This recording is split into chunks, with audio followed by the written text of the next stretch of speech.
Assalamualaikum warahmatullahi wabarakatuh. Waalaikumsalam warahmatullahi wabarakatuh. Bihamdillahi wassalatu wassalamu ala rasulillah wa ala alihi wa sahbihi wa mawalah wa la hawla wa la quwata illa billahi wa ba'du. Alhamdulillah, pada malam ini kita kembali berjumpa di tempat yang insyaallah diberkahi Allah Subhanahu wa taala. Kita sudah membahas tentang sedikit dari sirah Nabi sallallahu alaihi wasallam, mengenal keluarga Nabi sallallahu alaihi wasallam. Maka pada malam hari ini kita akan fokuskan kepada perjalanan dakwah Nabi sallallahu alaihi wasallam, dari mana dan sampai ke mana. Wafidin muliakan Allah Subhanahu wa taala. Kita tahu bahwa sebelum Nabi sallallahu alaihi wasallam diutus menjadi nabi dan rasul, maka khususnya Arab ketika itu penuh dengan dunia perdukunan. Sampai-sampai dikisahkan oleh ahli sejarah bahwa jin-jin yang naik ke langit itu sangat banyak sekali di masa sebelum diutusnya Nabi sallallahu alaihi wasallam. Dan itu digambarkan dalam Al-Qur'an sendiri, surah Jin. Jadi mereka naik ke langit, sehingga di langit memiliki pos-pos yang disebut dengan maqaidus sam'i. Jadi mereka punya pos-pos untuk mencuri dengar wahyu yang diwahyukan Allah kepada Jibril, yang diberitahu Jibril kepada para malaikat yang ada di langit. Sampai suatu ketika jin-jin ini tidak sanggup naik ke langit karena diserang oleh meteor-meteor. Jadi Allah Subhanahu wa taala memfungsikan bintang-bintang yang ada di langit sehingga tidak ada satupun jin yang berhasil naik ke langit. Padahal sebelumnya mereka mudah naik ke langit. Dari sinilah kemudian mereka heran, ada peristiwa apa ini? Kenapa kami tidak bisa naik lagi ke langit? Kenapa kami tidak bisa mencuri dengar lagi wahyu-wahyu Allah Subhanahu wa taala yang ada di langit? Rupanya karena ada sebuah peristiwa yang akan merubah alam, diutusnya seorang nabi dan rasul, Muhammad sallallahu alaihi wasallam. Itu kondisi alam jin. Adapun alam manusia sendiri, kita tahu bahwa 3 tahun sebelum Nabi sallallahu alaihi wasallam diangkat menjadi nabi dan rasul, maka Nabi sallallahu alaihi wasallam sudah tidak nyaman hidup di kota Mekah, karena dia melihat bagaimana orang-orang Mekah itu menyembah berhala, menyembah patung-patung, melakukan maksiat, berzina, minum khamar dan lain sebagainya. Maka hati kecil Nabi sallallahu alaihi wasallam, fitrahnya itu bermain. Rasul tidak suka. Maka ketidaksukaan Nabi sallallahu alaihi wasallam kepada perbuatan orang-orang Arab ini, dari sinilah Nabi sallallahu alaihi wasallam kemudian ingin menyendiri, ingin mencari tempat untuk tafakkur. Wa yatafakkaruna fi khalqis samawati wal ard rabbana ma khalaqta hadza batila. Jadi Nabi SAW tafakkur. Dari situlah Nabi SAW mencari-cari tempat. Akhirnya dapatlah satu tempat di atas bukit, ada sebuah gua yang disebut dengan Gua Hira. Disitulah Nabi SAW selalu menyendiri. Dan dalam riwayat bahwa Nabi SAW setahun sekali menyendiri di gua itu, 1 bulan. Jadi 1 bulan Nabi SAW di dalam gua itu, dan yang mengantarkan makanan, minuman, perbekalan adalah Khadijah selama 1 bulan itu. Dan ada yang mengatakan itu bulan Ramadan. Dan itu setiap tahun. Ya, setiap tahun 3 tahun sebelum diangkat menjadi nabi. Lah disinilah banyak peristiwa aneh. Apabila Nabi SAW kemudian hendak berjalan menuju gua, terkadang dia mendengar bebatuan mengucapkan salam kepadanya. Bebatuan, pohon-pohon itu mengucapkan salam selama perjalanan dia dari rumah menuju Gua Hira. Dan ini sudah ada tanda-tanda bahwa Nabi SAW itu memang adalah manusia pilihan. Sampai-sampai batu dan juga pepohonan yang mereka bertasbih kepada Allah mengucapkan salam, dan Rasul mendengar salamnya. Rasul mendengar salamnya. Itu yang luar biasa gitu kan. Yang lain tidak mendengar, Rasul mendengar. Tentu ini sebuah peristiwa yang isyarat bahwa Nabi SAW akan diangkat menjadi manusia pilihan. Maka pada tahun ketiga, setelah 3 tahun berturut-turut Rasul tahannut, artinya iktikaf di Gua Hira, tepat di usianya 40 tahun, maka Nabi SAW mendapatkan peristiwa yang luar biasa. Tiba-tiba dia menjumpai makhluk yang sangat aneh dan merangkul dari belakang. Kemudian sambil mengucapkan, "Iqra ya Muhammad, Iqra ya Muhammad, bacalah wahai Muhammad." Sementara Nabi SAW terus mengatakan, "Ma ana biqari, aku tidak bisa baca." "Iqra ma ana biqari, Iqra ma ana biqari, baca, saya tidak bisa baca." Terus seperti itu sampai akhirnya makhluk ini mentalkinkan sebuah ayat, "Iqra bismi rabbikal ladzi khalaq, khalaqal insana min alaq," ila akhiril ayat. Dari sini Nabi SAW terperanjat. Kenapa? Karena Nabi itu ahli bahasa, tahu membedakan bahasa syair dengan bahasa bukan syair, sehingga Nabi SAW menganggap ini bahasa bukan syair, ini bukan bahasa biasa gitu kan. Maka kemudian Nabi SAW menghafal surah Iqra bismi rabbikal ladzi. Dari sinilah maka Nabi resmi didaulat menjadi seorang Nabi dengan diturunkan surah Iqra ini ya. Maka kemudian Nabi SAW pulang ketakutan. Rupanya di tengah jalan Nabi ditampakkan makhluk ini lagi, makhluk yang sangat besar, memiliki 600 sayap, yang satu sayap itu terbentang antara jarak terbitnya matahari sampai terbenamnya. Dalam bahasa hadis itu saddal ufuk. Jadi kalau melihat ke depan sayap, ke belakang sayap, ke samping sayap, ke kiri sayap, ke kanan sayap, semuanya ditutupi sayap.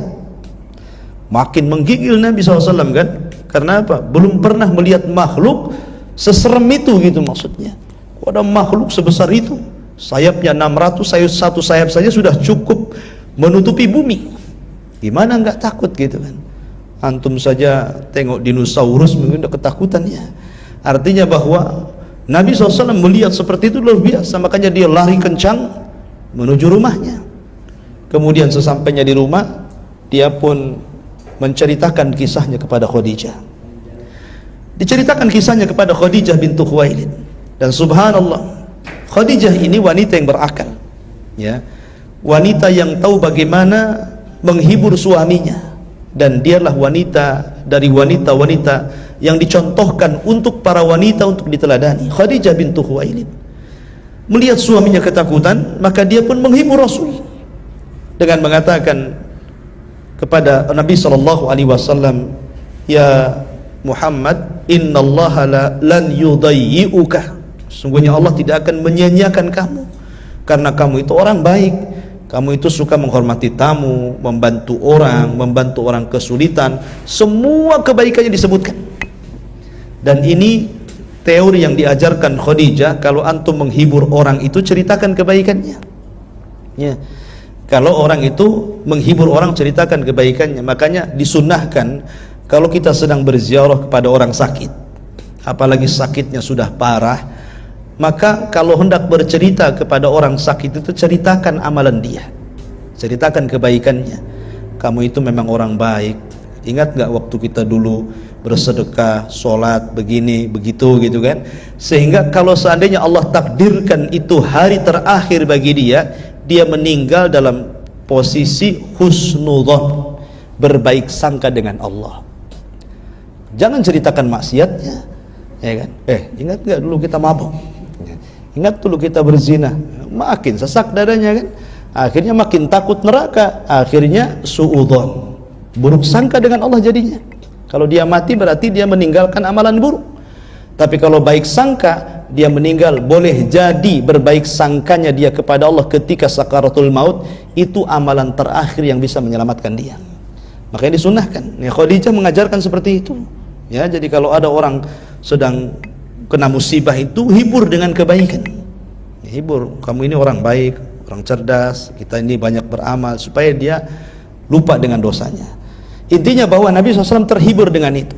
Dari sinilah Khadijah mengatakan, bagaimana kalau seandainya apa yang kau lihat, yang kau rasakan itu kita ceritakan kepada pamanku. Khadijah punya paman namanya Waraqah ibn Naufal, dan Waraqah itu sudah tua, sudah buta, ya, dan dia orang alim ahli kitab. Jadi dia sudah mempelajari Taurat, Injil, seorang alim. Waraqah bin Naufal ini termasuk Hanif di zaman jahiliyah, ya. Lah, dan dia masih ada hubungan dengan Khadijah. Lah, Khadijah ini terkenang dengan apa yang ia dengar dari Waraqah sebelumnya, sebelum dia berjumpa dengan Rasul, sebelum dia menikah dengan Rasul. Memang Waraqah sudah meramalkan bahwa itu tahun-tahun akan munculnya seorang nabi. Jadi Khadijah itu teringat soal itu, ya, jangan-jangan suami dia akan menjadi nabi. Makanya kemudian dia mengajak Nabi SAW untuk berjumpa dengan Waraqah. Maka sesampainya dia dengan Waraqah, diceritakan dari A sampai Z oleh Nabi SAW, dan subhanallah, Waraqah kaget dan mengatakan, sungguh makhluk yang kau temui adalah namus. Namus itu makhluk yang bersayap, dan namus itu pernah mendatangi Nabi Allah Musa dan Isa, dan engkau akan diangkat jadi nabi. Kata Waraqah, kalau aku masih muda ketika engkau berdakwah dan diusir kaummu, maka aku yang akan menjagamu. Kata Waraqah, ya. Tetapi Nabi kaget, kenapa? Loh, kok bisa aku akan diusir oleh kaumku? Maka Waraqah mengatakan, ya, apapun yang kau bawa dan siapapun yang membawa yang kau bawa pasti akan disakiti, pasti akan diusir, pasti akan diuji. Ya, dari sini menunjukkan bahwa dakwah tauhid itu pasti akan dijegal. Intinya seperti itu. Ini sunnah dakwah. Ya, Waraqah sudah mengatakan seperti itu. Dari sini menjadi khilaf para ulama, Waraqah ini beriman atau tidak. Ya, sebagian ulama mengatakan bahwa Waraqah ketika itu masuk Islam. Dia mengimani tentang diutusnya Nabi. Makanya terjadi khilaf, siapa di antara laki-laki yang dari kalangan sudah tua yang masuk Islam pertama kali. Ada yang mengatakan Abu Bakar, ada yang mengatakan Waraqah. Ya, jadi khilaf para ulama sejarah di sini. Ada yang mengatakan Waraqah, ada yang mengatakan Abu Bakar. Ada yang mengatakan diperinci, sebelum tersebarnya Islam Waraqah, setelah tersebarnya Islam Abu Bakar. Intinya bahwa Waraqah beriman kepada Nabi SAW dan mengisyaratkan apapun yang kau bawa pasti akan dijegal, dihalang-halangi, dan begitu seterusnya. Dan itu terbukti. Terbukti nanti ketika kita menjelaskan bagaimana di awal dakwah. Kita ceritakan mukadimah dulu, ya. Akhirnya kemudian Nabi SAW mendengar seperti itu, maka dia makin ketakutan gitu kan. Bukannya mendapatkan kabar yang bagus, malah kemudian ditakut-takuti gitu. Engkau akan diusir kaummu, engkau akan dijegal, engkau akan begini. Makin menggigil dia pulang. Lah, ketika tengah malam dia sedang menggigil, kemudian diselimuti oleh Khadijah, disinilah maka malaikat Jibril datang, kemudian menyeru, ya ayyuhal muzammil. Dalam ayat yang lain, ya ayyuhal muddathir, kum fa'angdir. Wahai orang yang berselimut, wahai orang yang sedang berselimut, kum, berdiri, fa'angdir, berikan peringatan kepada umatmu. Maka dengan turun surah Al-Mudaththir ini, resmilah Rasul didaulat menjadi Rasul. Dengan Iqra menjadi Nabi, dengan Mudaththir menjadi Rasul, ya. Dan setelah Nabi SAW kemudian diangkat menjadi Rasul, wahyu sempat terputus, ya, di mana Jibril lama tidak menjumpai Nabi SAW. Akhirnya kemudian datang seorang wanita musyrik, datang kepada Nabi SAW, kemudian mengatakan, ya Muhammad, aina syaitanuk? Hai Muhammad, mana setanmu? Katanya, yang suka membawa wahyu itu, mana setanmu sekarang? Kok gak ada lagi? Katanya. Maka Nabi SAW sedih. Akhirnya kemudian dalam kesedihan inilah turun Al-Quran surah Wadduha, ya, ma wadda'aka rabbuka wa ma qala. Turun surah ini, Wadduha wal laili idza saja ma wadda'aka rabbuka wa ma qala. Ma wadda'aka, Rabbmu tidak akan meninggalkanmu wahai Muhammad, wa ma qala, dan juga tidak akan membencimu. Ya. Artinya bahwa Rabbmu akan bersamamu dan dia senantiasa mencintaimu. Jangan sedih. Bukan berarti kemudian dengan terputusnya wahyu engkau ditinggalkan Allah, Allah benci kepadamu, tidak. Ya, turun ayat ini, ya, bahwa Nabi SAW terhibur lagi dengan turun surah Ad-Duha ini, ma wadda'aka rabbuka wa ma qala. Akhirnya kemudian Nabi SAW mulai kemudian diajarkan ibadah pertama dalam Islam. Pertama adalah wudu. Jadi Jibril alaihi salatu wasallam suatu ketika membawa Nabi SAW ke sebuah tempat, kemudian sayapnya menancapkan ke tanah, kemudian muncratlah air. Disitulah kemudian Jibril mengajari wudu, bagaimana cara wudu. Maka Nabi SAW melihat Jibril berwudu, kemudian menirunya. Setelah itu kemudian bisa, gitu kan, maka Jibril kemudian mengajarkan solat kepada Rasul SAW. Lah ketika itu solat cuma 2 rakaat saja, nggak ada solat 4 rakaat, nggak ada solat 3 rakaat, cuma 2 rakaat saja. Itu pun dilakukan pagi dan petang saja, ya. Maka setelah kemudian Nabi SAW diajarkan bagaimana cara wudu oleh Jibril, bagaimana cara solat oleh Jibril, dia pun pulang, dan manusia yang pertama kali diajarkan wudu dan solat adalah Khadijah. Dialah orang pertama kali yang diajarkan Rasul solat, dan orang yang pertama kali solat bersama Nabi SAW sebelum yang lainnya. Karena dia adalah wanita pertama yang masuk Islam, menjangkau seluruh laki-laki, ya. Jadi ini ibadah yang pertama dalam Islam, wudu dan solat. Dan Rasul mengatakan, sallu kama ra'aitumuni usolli, solatlah kalian sebagaimana kalian melihat aku solat. Kemudian akhirnya dalam suatu ketika Jibril alaihi salatu wasallam mulai mengajarkan tentang waktu-waktunya. Itu pun setelah lama kan, Jibril kemudian sholat di waktu duhur, asar, maghrib, isya, subuh, sampai akhirnya Rasul tahu waktu-waktu sholat. Semua yang mengajarkan Jibril. Taib. Lah di awal dakwah Nabi SAW memang sangat sulit bagi Rasul untuk berdakwah. Bagaimana tidak ya, lingkungan orang Arab ini yang diutus Rasul ke situ berbeda karakter dengan orang-orang Madinah masalahnya. Kalau orang Madinah itu kan lembut-lembut, karena memang seluruh orang-orang Madinah selain Yahudi itu semuanya keturunan Yaman, ya. Dan Yaman itu disebutkan dalam sebuah riwayat araqul qulub, hatinya lembut. Makanya kenapa orang Ansor itu mudah menerima Islam. Orang-orang Muhajirin ini, orang-orang Mekah ini keras-keras. Makanya Allah mengatakan asyaddu kufran wa nifaqah. Jadi orang Mekah itu kalau sudah kufur sekali, kalau sudah munafik sekali gitu. Keras orang-orang Mekah itu. Makanya kita lihat Abu Jahal, Abu Lahab, keras-keras gitu kan. Beda dengan orang Madinah, orang-orang Ansor lembut gitu ya. Ya karakter di negeri kita aja beda-beda ya. Antara di Jawa, Jawa Tengah, Jawa Timur, Jawa Barat kan beda gitu kan. Di Sumatera juga beda, antara Padang, Batak, beda-beda karakternya. Intinya bahwa Mekah ini memang agak lain. Mereka agak keras gitu. Dan Nabi diutus kepada umat yang keras-keras seperti itu. Sehingga Nabi harus memang ekstra luar biasa dalam berdakwah itu. Bagaimana caranya kemudian mereka masuk Islam. Dan subhanallah, memang di awal dakwah tidak ada orang asli yang masuk Islam. Rata-rata orang yang masuk Islam dari luar. Bilal itu orang luar ya. Bilal itu orang Ethiopia, bukan orang Mekah. Kemudian Suhaib Ar-Rumi. Suhaib Ar-Rumi orang Romawi, ya kan? Kemudian juga Salman Al-Farisi, orang Persia. Ini orang-orang yang pertama masuk Islam tuh. Bilal, Suhaib, Salman, ini orang-orang yang masuk Islam pertama-tama. Sementara orang-orang yang di sekitar itu paling Abu Bakar dan beberapa sahabat yang dijanjikan masuk surga itu pun masuk Islam karena kedekatan mereka dengan Abu Bakar. Seperti Utsman masuk Islam di tangan Abu Bakar, Abdurrahman bin Auf masuk Islam di tangan Abu Bakar. Kemudian Zubair bin Awam masuk Islam di tangan Abu Bakar. Sa'ad bin Abi Waqqas masuk Islam di tangan Abu Bakar. Kemudian Abu Ubaidah bin Jarrah juga masuk Islam di tangan Abu Bakar.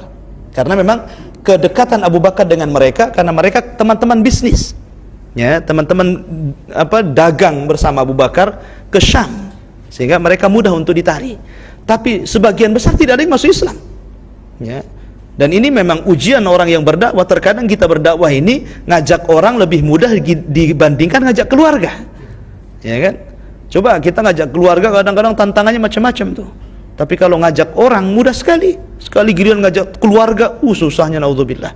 Nah, dari sini ada pelajaran besar bahwa tantangan dakwah itu dimulai daripada yang paling dekat sebenarnya. Makanya Nabi SAW pertama kali dakwah kepada siapa? Istrinya. Baru setelah istrinya ngajak siapa? Ali bin Abi Thalib, itu orang kedua masuk Islam. Ali itu anak angkatnya. Karena dia berbuat baik, pamannya sudah berbuat baik kepada dirinya. Abu Thalib itu kan yang merawat dia dari kecil. Namanya kebaikan harus dibalas dengan kebaikan. Ya, Nabi itu paling paham bagaimana cara membalas kebaikan. Setelah dia menikah dengan Khadijah dan kaya, sementara dilihatnya Abu Thalib miskin, maka dia ingin meringankan beban Abu Thalib dengan cara apa? Mengambil salah satu anaknya untuk dijadikan anak angkatnya. Maka dia memilih Ali bin Abi Thalib untuk dijadikan anak angkatnya. Dari situlah maka Ali orang kedua yang masuk Islam yang diajak Nabi SAW. Lah ketika itu ada satu kisah yang menarik. Ali ini sudah masuk Islam, pamannya nggak tahu. Bapaknya sendiri nggak tahu Abu Thalib. Jadi diajak sholat bersama Nabi. Ketika sholat, selesai sholat, Abu Thalib datang. Aneh gitu kan. Ini ajaran apa gitu. Tidak dikenal oleh bapak kami. Kamu ini lagi ngapain gerak-gerak seperti itu? Maka Nabi SAW mengatakan, inilah ajaran yang diajarkan Allah kepada saya. Dan saya diutus menjadi Nabi. Ya, terus dijelaskan oleh Nabi SAW panjang lebar dalam sejarah itu. Sampai akhirnya Abu Thalib paham. Dan kemudian memuji Nabi SAW dan siap menolong dia, tapi dia tidak bisa meninggalkan agama nenek moyangnya. Dia bilang, saya sangat mencintai agama nenek moyang saya, jangan kau paksa aku keluar dari agama nenek moyang saya. Kemudian ketika ditanya Ali radhiyallahu an, maka Ali tidak mau meninggalkan agama Rasul, maka Abu Thalib pun kemudian mengatakan, imdi ala ma anta alih, kalau begitu ya sudah, terserah kamu, ikutilah kepada maksudnya Rasulullah, karena dia tidak mengajak kecuali kebaikan. Dari sini menunjukkan bahwa Abu Thalib itu meyakini ya kebenaran dakwah Rasul, meyakini. Lalu kenapa, apa yang menjadikan Abu Thalib tidak masuk Islam? Padahal hidayah itu sudah ada di situ. Yang menjadikan Abu Thalib terhalang dari hidayah dua perkara. Pertama, adat istiadat yang menghalangi dia. Yang kedua, teman-teman yang buruk yang menghalangi dia. Itu yang menjadikan Abu Thalib tidak masuk Islam. Pertama, adat istiadat. Ya, jadi dia masih kekeh dengan moyangnya itu. Dia nggak mau pindah dari agama moyangnya. Dan memang menghapus adat itu bukan mudah.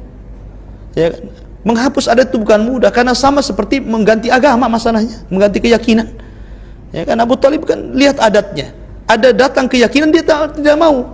Memang merubah adat itu susah. Antum kira mudah merubah adat? Tidak, susah merubah adat itu. Apalagi adat itu sudah mendarah daging di sebuah daerah, walaupun bertentangan dengan agama, tetap saja gitu kan, adat itu masih berlaku. Ya, sampai mungkin adat-adat di negeri kita ini kan banyak ya, terkadang adat-adat Hindu masuk ke Islam gitu ya. Ya, contoh yang paling mudah mungkin kalau di masyarakat orang hamil gitu kan. Orang hamil biasanya kalau di tempat-tempat tertentu tuh masih ada bahasa apa namanya itu? Pelet kandung tuh apa ya? Yang 7 bulanan itu ya biasanya kan ada yang disiram itu ya, disiram pakai air berapa bunga gitu kan, dengan keyakinan macam-macam ya. Allahu a'lam, kalau di Batam nggak nampak, biasanya di daerah-daerah Jawa ya. Dan itu bukan orang Hindu yang buat, orang Islam yang buat ya. Yang lebih herannya lagi, terkadang perbuatan itu dicampuri dengan adat dan nampak Hindunya. Saya katakan nampak Hindunya, contoh nih. Saya kan pernah lihat juga kan ritual-ritual seperti itu. Jadi terkadang ketika dimandikan itu, di situ ada kelapa muda. Kelapa muda itu diukir itu ada wayangnya, gambar wayang. Ya, wayang Arjuna. Ya, katanya ini wayang Arjuna. Nah, ini kan kita, Arjuna ini muslim apa kafir kan gitu ya. Kenapa pula Arjuna yang diukir di situ gitu kan? Setahu kita Arjuna ya bukan muslim. Ya.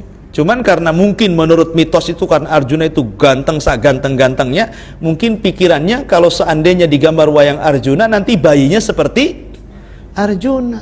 Padahal dalam film itu juga macam-macam, ada yang hitam jadi Arjuna, ada yang putih jadi Arjuna. Ya kan, macam-macam gitu. Apalagi Arjuna di Indonesia kan macam-macam. Iya. Di wayang Wong tuh malah ngeri Arjunanya ya. Jadi apalagi wayang golek, Arjunanya kayak kayu gitu. Nah, dari sini ikhwafin memuliakan Allah Azza wa Jal, intinya bahwa tradisi-tradisi itu susah dihilangkan. Makanya kenapa Abu Thalib terhalang dengan hidayah, karena apa? Masih kekeh dengan tradisi. Yang kedua, kawan-kawan. Abu Thalib itu kan kawan-kawannya Abu Jahal, kawan-kawannya Umayyah bin Khalaf, kawan-kawannya Utbah, itu kan tokoh-tokoh Quraisy itu. Ya, makanya ini yang menjadikan Abu Talib susah masuk Islam. Terbukti ketika Abu Talib sakaratul maut, Rasul itu berusaha menjadikan Abu Talib Muslim. Kata Nabi SAW, ya ammi kul la ilaha illallah kalimatun uhajubika indallah. Hei pamanku, ucapkanlah kalimat la ilaha illallah. Kalau kamu mengucapkan kalimat itu, aku yakin, aku siap membelamu di hadapan Allah. Tapi di samping Abu Talib ada siapa? Ada Umayyah, ada Abu Jahal. Dibisikkan pula, ya, atarghabu an millati Abdul Muttalib. Hei Abu Talib, bencikah kau dengan agama moyangmu Abdul Muttalib sehingga kau akan mengucapkan kalimat itu? Jadi ini saling talkin di sini. Rasul mentalkin dengan la ilaha illallah, Abu Jahal mentalkin dengan nenek moyangnya. Ya, kan bingung ini, telinga cuma dua kan begitu. Akhirnya apa? Terakhir Abu Talib tidak bunyi la ilaha illallah sampai dia mati. Dari sini sepakat ahli sunnah mengatakan Abu Talib mati kafir, kecuali Syiah. Nah, kenapa Syiah mengatakan Abu Talib Muslim? Abu Talib itu mengucapkan la ilaha illallah sebenarnya, tapi nggak denger aja kalian katanya. Itulah orang Syiah. Ya, kenapa? Karena Imam Ali imam mereka, nggak mungkin bapaknya dikafirkan, nggak terima mereka. Ya, kita katakan Abu Talib berdasarkan nas hadis. Ya, dia mengatakan kafir, tidak masuk Islam. Apalagi?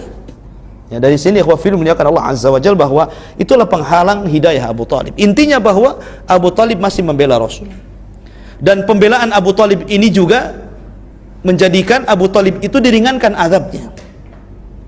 Ketika Nabi SAW meminta kepada Allah untuk diampuni dosanya, tapi Allah justru menurunkan ayat maka nalin nabi an yastaghfiru lil musyrikin. Tidak boleh seorang nabi meminta ampun kepada orang musyrik walau kanu ulil qurba, walaupun mereka keluarga dekat. Akhirnya Nabi SAW hanya meminta syafaat khusus agar Abu Talib diringankan azabnya. Maka Abu Talib hanya diberikan sandal neraka saja, jadi nerakanya sampai tumit tapi mendidih ubun-ubunnya. Dan itu orang kafir yang paling ringan azabnya Abu Talib, tapi dia tidak keluar dari neraka. Sehingga sebagian ulama akidah mengatakan tidak suka mengistilahkan dengan syafaat khusus, ya, tetapi diringankan azabnya karena syafaat itu harus keluar dari neraka. Tapi ulama akidah berselisih tentang masalah istilah syafaat. Intinya bahwa Abu Talib diringankan azabnya tapi tidak keluar dari neraka, intinya seperti itu. Kenapa? Karena dia telah menolong Rasul, ya, cuman tidak masuk Islam. Dari sini juga ada faedah besar ikhwan, bahwa kecintaan kepada Rasul itu tidak cukup di lisan, tetapi harus ada ittiba, ya, harus ada percontohan. Abu Talib itu orang yang paling cinta kepada Nabi. Tidak ada yang paling cinta melebihi Abu Talib. Mungkin antum dengan kecintaan Abu Talib kepada Nabi jauh masih lebih cinta Abu Talib kepada Nabi dibandingkan kita, ya. Contoh sebuah sejarah. Ketika para pembesar Quraisy datang kepada Abu Talib, kemudian mengancam dan mengatakan, ya Abu Talib, inna ibna akhi qad sabba alihatina wa saffaha ahlamana wa farraqa jama'atana. Hei Abu Talib, anak saudaramu si Muhammad itu sudah kurang ajar, ya. Dia sudah membodoh-bodohkan agama kami, membodoh-bodohkan Tuhan-Tuhan kami, memporak-porandakan barisan kami. Kalau kau tidak cegat, kami yang akan mencegahnya. Kan gitu. Saking marahnya ini pembesar Quraisy ini, Abu Talib datang kepada Rasul esok harinya, kemudian mengatakan, ya Muhammad, tolonglah aku, jangan bebankan sesuatu yang aku tidak sanggup. Mereka sudah mengancam hendak membunuhmu, berhentilah, kata Abu Talib.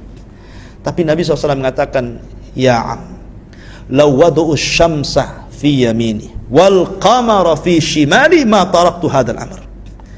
Kata Nabi SAW, walaupun dalam riwayatnya ada kelemahan dan ini masyhur dicatat oleh ahli sejarah, seandainya mereka orang-orang musyrik itu membawa matahari kemudian meletakkan di tangan kananku, kemudian sebagian mereka membawa bulan dan diletakkan di tangan kiriku agar aku meninggalkan dakwah tauhid, demi Allah aku tidak akan meninggalkannya. Dari situ Nabi punya ketegaran dalam berdakwah. Kata Abu Talib, ya sudah, kalau begitu if'al ma syi'ta wa qul ma ahbabta. Sudah, lakukan yang kau lakukan, lakukan yang kau katakan, aku siap membelamu. Dari sini Abu Talib membela Rasul habis-habisan, ya. Artinya kecintaan Abu Talib luar biasa kepada Rasul. Mungkin kita tidak sebanding kecintaannya kepada Abu Talib seperti Abu Talib kepada Rasul, tetapi kecintaan Abu Talib kepada Rasul tidak ada faedahnya, ya kan? Kecintaan Abu Talib nggak ada faedahnya sama sekali. Buktinya dia masuk neraka. Ya. Harusnya kecintaan itu memasukkan dia ke dalam surga. Kenapa Abu Talib masuk neraka? Dari sini menunjukkan kecintaannya tidak dianggap Allah. Kapan kecintaan itu dianggap Allah? Nih, ada satu ayat yang menjadikan ujian bagi seluruh kaum muslimin yang menganggap mencintai Nabi.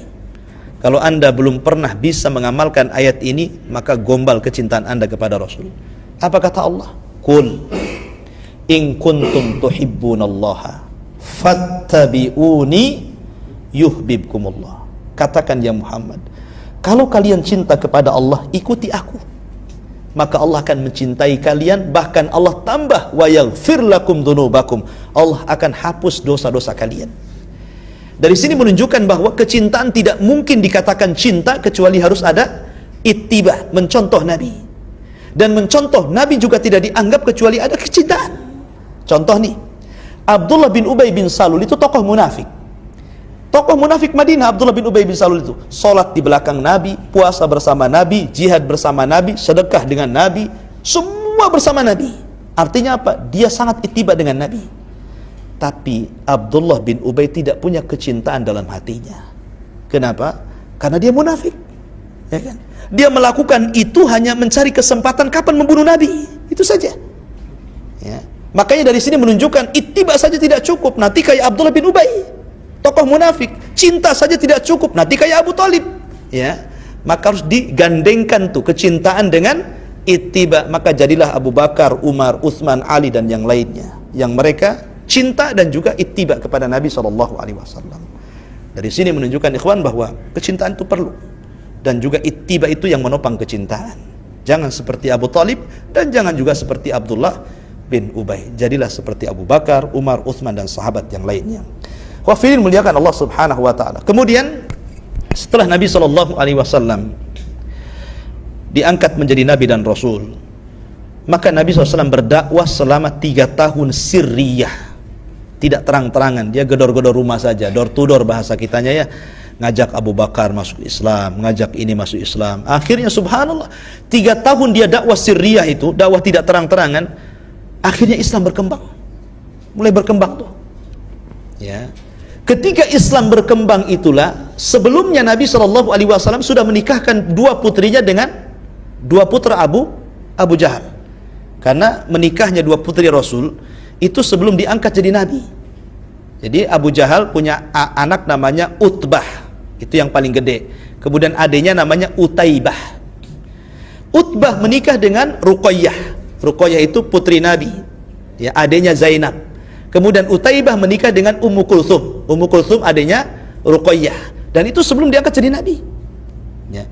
Setelah diangkat jadi nabi dan rasul, kemudian Rasulullah SAW berdakwah sirriyah, banyak orang-orang yang masuk Islam. Kedengaran ke telinga siapa? Abu Jahal. Abu Jahal marah. Akhirnya dia panggil anak laki-lakinya, "Hei Utbah, hei Utaibah, ceraikan si Ruqayyah dan Ummu Kulthum itu. Balikkan dia ke bapaknya, karena dia telah menghina nenek moyang kami." Ya mau tidak mau, karena takut dengan bapaknya, cinta sebesar apapun takut dengan bapaknya, ya akhirnya diceraikanlah. Akhirnya Ruqayyah diceraikan oleh Utbah dan Ummu Kulthum diceraikan oleh Utaibah karena ingin menyakiti Nabi. Segitunya, coba bayangkan. Ya, kebencian Abu Jahal kepada Rasul. Sampai-sampai disuruh jangan ada hubungan lagi. Ya, kita putus dengan Muhammad. Ya, jadi kembalikan anaknya. Tapi dengan demikian rupanya perceraian Utbah dan Ruqayyah, Utaibah dan Ummu Kulthum ini ada hikmah di balik itu. Semua skenario Allah. Kenapa? Karena ada laki-laki yang memang cocok untuk Ruqayyah. Laki-laki ini sudah memang dari dulu ingin menikahi dengan Ruqayyah. Ya, siapa dia? Utsman bin Affan. Ya, Utsman bin Affan itu sudah jatuh cinta dari dulu, karena zaman itu kan belum ada ayat hijab. Jadi wanita-wanita itu masih nampak mukanya. Sehingga Utsman itu dari dulu sudah ingin menikah dengan Ruqayyah. Cuman pas mau minang kedahuluan, Utbah sakit hati dia. Ya. Rupanya setelah mendengar bahwa Ruqayyah diceraikan oleh Utbah, senang dia. Ya, kutunggu jandamu kan begitu. Ya. Akhirnya kemudian dia datang kepada Nabi SAW Setelah itu dia masuk Islam dulu. Setelah masuk Islam, dia tidak lama-lama, langsung dia melamar Ruqayyah. Jadilah Ruqayyah istri Utsman bin Affan. Bahkan dikatakan dalam sebuah syair, ahsana zaujaini Ruqayyah.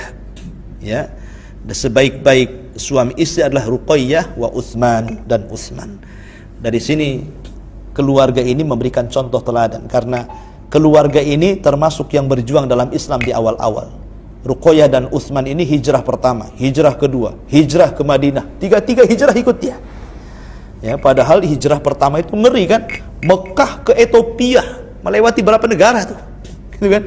Bukan dekat gitu, harus lewat Yaman dulu, dari Yaman nyeberang lagi ke, dan nggak ada kapal, nggak ada pesawat, jalan kaki, bisa saja mati di jalan kehausan, ya, bisa saja kapalnya terombang-ambing ombak gitu kan.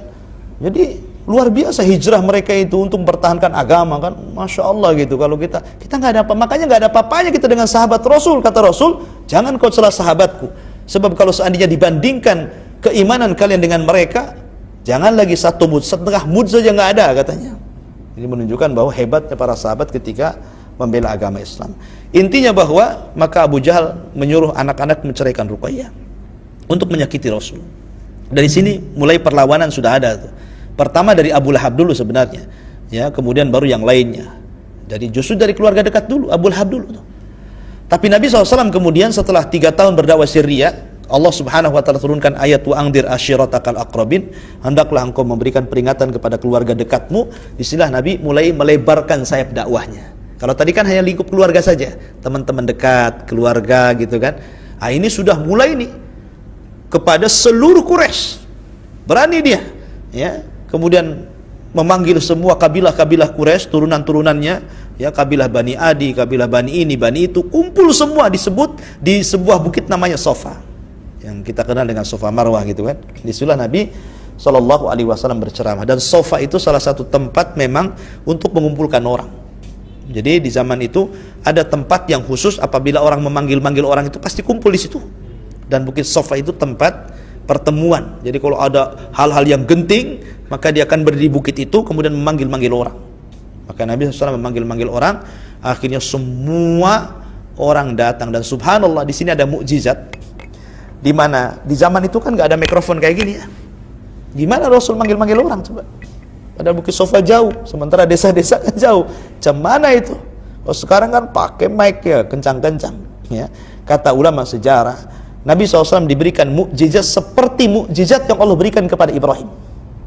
Apa mukjizatnya? Ketika Nabi Ibrahim itu selesai membangun Ka'bah bersama Ismail putranya, maka Allah memerintahkan Ibrahim untuk memanggil manusia untuk haji. Tapi Ibrahim ketika itu mengatakan, ya Rabb, suaraku terbatas.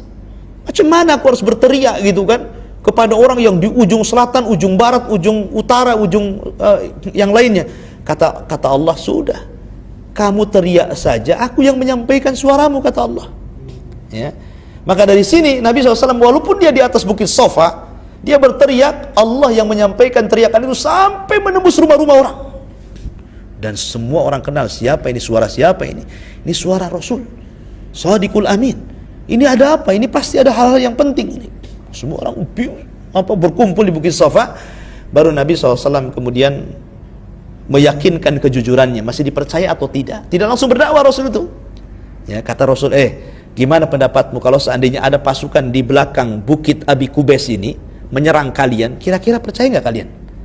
Semua orang mengatakan percaya, karena kau tidak pernah berdusta. Nah, dari sini menunjukkan apa? Secara akhlak mereka tidak mengingkari Nabi. Ya, karena mereka masih percaya itu kejujuran Rasul. Ya kan? Setelah kemudian Rasul mengetahui bahwa masih dipercaya oleh orang-orang Quraisy tentang kejujurannya, barulah Rasul mulai berdakwah tauhid. Ya, kata Rasul, selamatkan kalian dari api neraka. Wahai Bani Fulan, wahai Bani Fulan, wahai Bani Fulan, sampai kepada anaknya sendiri, ya Fatimah binta Muhammadin salini ma syi'ti la ugni anki minallahi syai'ah. Wahai Fatimah anak Muhammad, selamatkan. Kalau kau minta harta ku kasih, kalau kau minta apapun ku kasih, tapi aku tidak bisa menyelamatkan kamu dari azab Allah.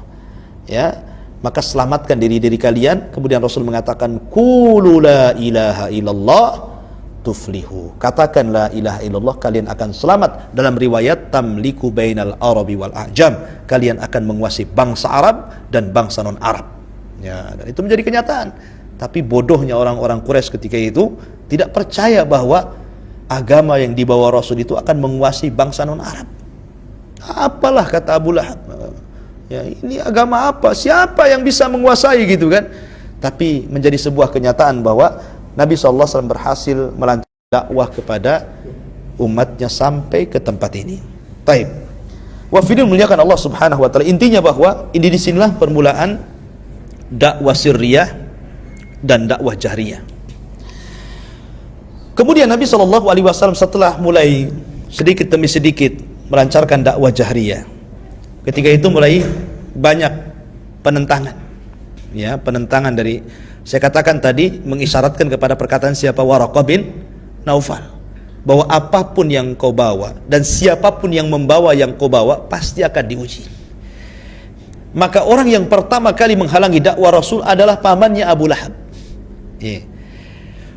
Lucunya begini, jadi Nabi SAW itu ketika musim haji, Rasul datang tuh mendakwahkan la ilaha illallah. Kemudian Abu Lahab ini dari belakang dia ngelempari batu. Ya. Jadi Rasul itu berdakwah sementara Abu Lahab ngelempar batu dari belakang. Ketika Nabi mengatakan qulu la ilaha illallah, maka Abu Lahab mengatakan dari belakang la tusaddiqu fa innahu kadzib. Ya, jadi apabila Rasul berdakwah kepada manusia katakan la ilaha illallah, Abu Lahab di belakang jangan kau benarkan, itu pendusta. Coba bayangkan ikhwan, yang mengatakan seperti ini pamannya sendiri. Kalau yang mengatakan ini orang lain, ya bukan pamannya ya. Ini kan bukan pembunuhan karakter ya. Kalau pamannya sendiri kan pembunuhan karakter namanya. Ya kan? Karena yang paling tahu kan ponakan pamannya. Kalau pamannya ngomong itu pendusta, ayo, pendusta pamannya yang ngomong kan gitu kan. Kalau Abu Jahal yang ngomong mungkin tidak berat. Ini Abu Lahab yang ngomong begitu, pamannya sendiri. Jangan kau benarkan, dia pendusta, dia gila gitu kan. Ini berat Nabi ini. Ya, jadi beban mental ini pamannya sendiri yang ngomong begitu. Antum saja kalau berdakwah, ya, kemudian dijelek-jeleki oleh keluarganya, susah kita mau berdakwah. Oh, keluarganya saja nyala dia, gitu kan bahasa kita kan. Apalagi orang lain gitu. Ya, tapi Nabi bersabar, terus bersabar. Ya, sampai akhirnya kemudian berhasil di musim haji itu mendakwai orang-orang dari Ansor. Beberapa belas orang yang dari Madinah, mereka datang ke Mekah untuk haji dan subhanallah akhirnya Nabi bisa mengislamkan orang-orang itu yang akhirnya belakangan diutus Mus'ab bin Umair, ya, pendakwah pertama yang diutus Nabi untuk berdakwah di Madinah. Di tangan dialah Sa'd bin Mu'adz, tokoh Aus, masuk Islam. Akhirnya menyebar Islam di Madinah kan, dan itu persiapan hijrahnya beliau. Ya. Tapi yang jelas ini semua skenario Allah Subhanahu wa taala, bahwa Allah sudah melembutkan hati-hati orang itu. Tapi lain dengan di Mekah, lain pula di Madinah gitu kan. Di Madinah ini sudah menyebar Islam di mana-mana gitu. Justru di Mekah malah permusuhan yang sengit yang luar biasa. Nah, dari sini ada hikmah pelajaran. Terkadang memang salah satu metode dakwah itu hijrah. Ya kan? Metode dakwah itu salah satunya hijrah. Maka Nabi kayaknya nggak kondusif ini di Mekah. Ya, hijrah saja lah. Setelah hijrah Allah bukakan semuanya. Ya, makanya di antara asalibu dakwah, metode-metode dakwah itu bermacam-macam. Ya, salah satu dengan hijrah. Ya, salah satunya dengan hijrah ataupun salah satunya dengan menghindar dari lingkungan yang buruk kemudian masuk ke lingkungan yang baik. Wallahu a'lam.